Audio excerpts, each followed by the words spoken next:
കണ്ണൂരിൽ കാമുകനൊപ്പം ജീവിക്കാൻ സ്വന്തം കുഞ്ഞിനെ കടലിലെറിഞ്ഞ് കൊലപ്പെടുത്തിയ ശരണ്യയെ ആരും അത്ര വേഗം മറക്കാനിടയില്ല.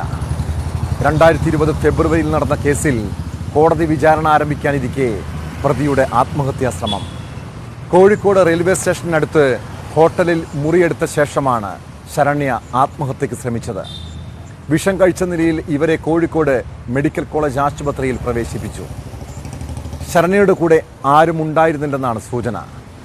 കുറ്റബോധമാണോ, ശിക്ഷിക്കപ്പെടുമെന്ന ഭയമാണോ ശരണ്യയെ ആത്മഹത്യാ ശ്രമത്തിന് പ്രേരിപ്പിച്ചത്?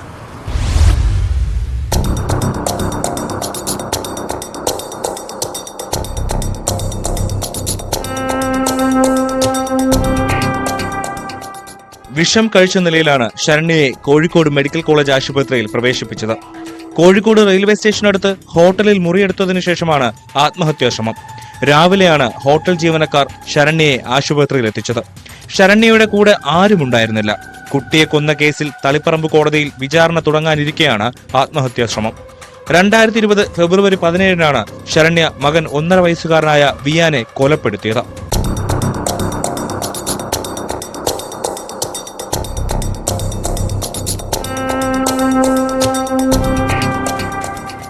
കുഞ്ഞിനെ കാണാതായതോടെ അച്ഛൻ പ്രണവ് പോലീസിൽ പരാതി നൽകിയിരുന്നു. പിന്നീട് നാട്ടുകാരും പോലീസും നടത്തിയ തെരച്ചിലിനൊടുവിൽ ശരണ്യയുടെ വീട്ടിൽ നിന്നും 50 മീറ്റർ അകലെയുള്ള കടൽ ഭിത്തിയിൽ മൃതദേഹം കണ്ടെത്തുകയായിരുന്നു. സംഭവത്തിൽ കുട്ടിയുടെ അച്ഛൻ പ്രണവിനെതിരെ ശരണ്യയുടെ ബന്ധു പോലീസിൽ പരാതി നൽകി. ശരണ്യക്കെതിരെ പ്രണവും പോലീസിനെ സമീപിച്ചു. ഇതോടെ ഇരുവരെയും കസ്റ്റഡിയിലെടുത്ത് പോലീസ് ചോദ്യം ചെയ്യുമ്പോഴാണ് ശരണ്യയാണ് കൊലയാളിയെന്ന് കണ്ടെത്തുന്നത്. കുഞ്ഞിനെ കൊന്ന ശേഷം കുറ്റം ഭർത്താവ് പ്രണവിന്റെ തലയിൽ കെട്ടിവെച്ച് കാമുകനൊപ്പം ജീവിക്കാനായിരുന്നു പദ്ധതിയെന്നാണ് ശരണ്യ പോലീസിന് മൊഴി നൽകിയത്. കേസിൽ ശരണ്യയുടെ കാമുകനായ കണ്ണൂർ വാരം സ്വദേശി നിതിനും അറസ്റ്റിലായിരുന്നു.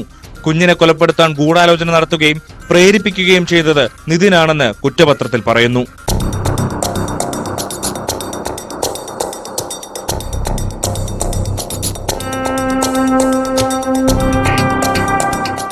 ന്യൂസ് 18 കണ്ണൂർ.